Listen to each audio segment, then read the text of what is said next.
Assalamualaikum warahmatullahi wabarakatuh. Salam sejahtera, Om Swastiastu, Namo Buddhaya, Rahayu. Selamat siang para hadirin. Terima kasih telah bergabung bersama webinar series kami kali ini yang diselenggarakan oleh APPDI bekerjasama dengan Sinder Law Firm. Untuk tema webinar hari ini, kami akan dibawakan oleh 3 orang narasumber kami, yaitu Profesor Zudan Arif Fakrullah selaku Direktur Jenderal Dukcapil. Kemudian untuk sesi kedua ada Profesor Abu Bakar Munir, beliau adalah Adjunct Profesor Universitas Indonesia, dan Profesor Dr. Ida Bagus Rahmadi Supancana, Guru Besar Universitas Atmajaya. Sebagaimana yang diagendakan, hari ini temanya adalah kesiapan sektor publik dan dunia usaha menyongsong pengimplementasian Undang-Undang Perlindungan Data Pribadi. Untuk sesi pertama, kami persilakan kepada Profesor Dr. Zudan Arif Fakrullah. Silakan, Prof. Bismillahirrahmanirrahim. Assalamualaikum warahmatullahi wabarakatuh. Selamat Waalaikumsalam siang, warahmatullahi salam wabarakatuh. sejahtera untuk kita semuanya. Om Swastiastu, Namo Buddhaya, salam kebajikan, salam sehat, salam bahagia. Yang saya hormati Profesor Abu Bakar Munir dan juga Profesor Ida Bagus Rahmadi Supancana, seluruh peserta webinar yang berbahagia dan dirahmati oleh Allah Subhanahu wa taala. Hari ini kita berbahagia bisa mendapatkan narasumber yang hebat-hebat, Profesor Abu Bakar Munir dan Profesor Supancana. Ini beliau betul-betul ahli di bidang data protection dan di dalam persoalan-persoalan cyber security. Beliau mendalami lama, saya tahu betul kiprah beliau semua ya, yang sudah lama sekali. Saya mengenal beliau kurang lebih 20 tahun yang lalu. Ini bersama-sama menangani berbagai kegiatan, baik di Kementerian Dalam Negeri maupun di berbagai tempat. Nah, kalau kita melihat fenomena yang ada sekarang di Republik Indonesia, saya ikut sebagai salah satu tim yang menyusun dan membahas RUU Perlindungan Data Pribadi. Sebagai tim pemerintah bersama dengan DPR kita lakukan pembahasan terus-menerus dan sekarang sedang masuk masa reses, kita istirahat dulu. Ada beberapa isu yang menarik di dalamnya, tapi nanti Profesor Abu Bakar Munir yang akan mendalami di sana. Saya ingin menyampaikan beberapa hal yang saat ini sudah berlangsung di negara kita.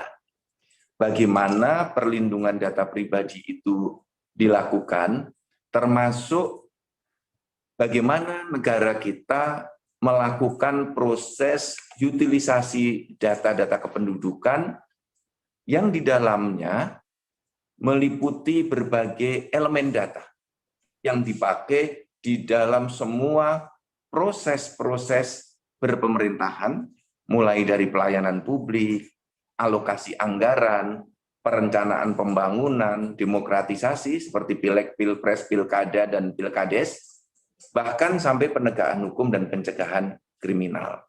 Nah, kalau kita kilas balik melihat bagaimana negara Republik Indonesia, negara kita ini, memiliki penduduk yang terbesar keempat di dunia. Saat ini sudah 271 juta. Lebih 349.889 jiwa. Laki-laki dan perempuan hampir sama, tetapi lebih banyak laki-laki, kurang lebih 3 jutaan. Jadi tidak lagi lebih banyak kaum perempuan, tetapi sudah lebih banyak laki-laki. Secara demografi, penduduk kita yang paling kecil persentasenya itu ada di Maluku dan Maluku Utara, 1,17%. Kemudian di Papua hanya berisi 2% dari keseluruhan populasi penduduk kita. NTT, NTB, dan Bali berisi 5,57%. Pulau Jawa, ini juaranya, 56%. Sumatera 22%. Kemudian Kalimantan 6%, Sulawesi kurang lebih 7%. Itulah sebaran demografinya. Ini juga menunjukkan dinamika bagaimana data itu, karena melekat dengan jumlah penduduknya, itu yang harus dilindungi. Nah, data-data pribadi kita itu tersebar di mana-mana. Hampir semua instansi itu memiliki data pribadi penduduknya. Di Polri ada data pribadi terkait dengan pembuatan SIM. Di Badan Pertanahan ada data pribadi terkait dengan pembuatan sertifikat tanah. Di BPJS Kesehatan ada ratusan juta data pribadi terkait dengan data kepesertaan BPJS. Di perbankan ada data pribadi terkait dengan data-data nasabah. Di Dukcapil ada data pribadi terkait dengan data kependudukan. Nah, bagaimana kita semua menyongsong Undang-Undang Perlindungan Data Pribadi ini menjadi sangat penting. Karena akan ada transformasi di dalam tata kelolanya.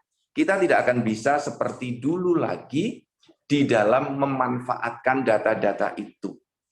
Ada serangkaian regulasi yang harus kita taati. Kalau saat ini perlindungan data pribadi itu tersebar di kurang lebih 38-39 peraturan perundang-undangan. Nah, tapi ke depan peraturan perundang-undangan ini tetap berjalan, tetapi ada payung induknya di Undang-Undang Perlindungan Data Pribadi. Nah, kalau kita melihat Ibu dan Bapak, bagaimana sih sekarang potensi penyalahgunaan data itu? Kalau Ibu dan Bapak sempatkan waktu untuk melihat di dunia maya, tersebar di sana puluhan juta data pribadi, baik yang ada di KTP elektronik, dan ini bukan hanya fenomena Indonesia. Kalau rekan-rekan nanti ada waktu luang, googling, buka ID card USA, keluar KTP-KTP Amerika, ID card Nederland, keluar KTP-KTP Belanda, ID card Swiss, keluar KTP-KTP-nya Swiss. Nah, kebetulan saya mencontohkan Indonesia. Jadi Bapak dan Ibu, inilah data pribadi kita. Terpampang di media sosial dengan sangat vulgar. Termasuk data keluarga kita yang ada di kartu keluarga. Ada NIK-nya, ada susunan keluarganya, ada silsilahnya, ayah, ibu, ada kakek neneknya. Belum lagi hal-hal yang lain, misalnya data pribadi yang ada tertulis di kartu kredit, di paspor, ada semua.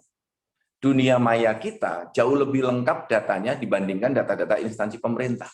Apapun yang kita cari di Google, lengkap, ada semua. Nah, ini tantangan besar dalam rangka kita mempersiapkan perlindungan data pribadi. Bagaimana negara nanti akan bergerak untuk menjaga privasi data para penduduk, privasi data para pemilik data. Nah, inilah yang harus diantisipasi, terutama pada industri keuangan yang sangat highly regulated, sangat ketat di dalam seluruh regulasinya terkait dengan bagaimana aspek who you are, aspek untuk mengetahui siapa dia. Nah, di Indonesia saat ini kita mendorong penerapan single identity number. Single identity number kalau di Amerika adalah social security number, di Jepang My Number, di kita menggunakan NIK. Nah, NIK inilah kunci akses yang dipakai di dalam berbagai pelayanan publik. Baik untuk pembuatan SIM, saat ini sudah berbasis NIK. Kemudian NPWP, buku nikah, kendaraan bermotor, BPJS, nomor handphone, rekening bank. Nah, sekarang sudah mulai dilakukan integrasi. Dan disinilah perlindungan data pribadi ini menemukan urgensinya. Bagaimana data-data yang diakses, data demografik, data kependudukan itu tidak disalahgunakan. Karena kalau kita melihat jumlah lembaga yang bekerja sama, sekarang sudah banyak sekali. Dukcapil seluruh Indonesia, saya terima kasih teman-teman dari Dukcapil yang banyak hadir pada kesempatan hari ini. Kita akan belajar banyak. Kita sudah melayani saat ini yang sudah kerjasama ada 3.466 lembaga. Kemudian yang di pusat dengan MOU, kementerian dan lembaga ada 54. Kalau di daerah-daerah sekarang kurang lebih 1.300, yang di pusat kurang lebih 2.100. Nah, lembaga yang terbanyak mengakses data, verifikasi data dengan Dukcapil itu Telkomsel, BPJS Kesehatan, XL, Indosat, Kemensos. kemudian Hatkinson, BRI, BPJS Ketenagakerjaan, Smart Friend, Kemenkes, Badan Pertanahan Nasional, Bank Mandiri, Kemdikbud, BCA, Polri, BNI, BKN, Kemenaker, ya, kemudian Korlantas Polri. Jadi ada 20 lembaga yang aksesnya besar. Nah, kalau dihitung total akses HIT NIK dalam rangka integrasi data itu, pemanfaatan data dengan hak akses, itu 5,8 miliar kali NIK dimanfaatkan dalam tata kelola pemerintahan, dalam pelayanan publik, demokratisasi, ya, alokasi anggaran, dan penegakan hukum serta pencegahan kriminal. Ini adalah bagian-bagian besar yang perlu kita cermati bersama. Tentu saja problem-problem perlindungan data pribadi tidak hanya di Indonesia. Di berbagai negara maju pun tetap banyak problem, tetapi kita tidak boleh kemudian mengatakan toh banyak problem, sudahlah seperti ini saja, tidak. Kita harus menjaga agar problem-problem seperti di fintech, banyak orang tidak pinjam uang, kemudian nomor handphonenya, kemudian data KTP-nya dipakai. Nah, ini ada fraud, pemalsuan dokumen.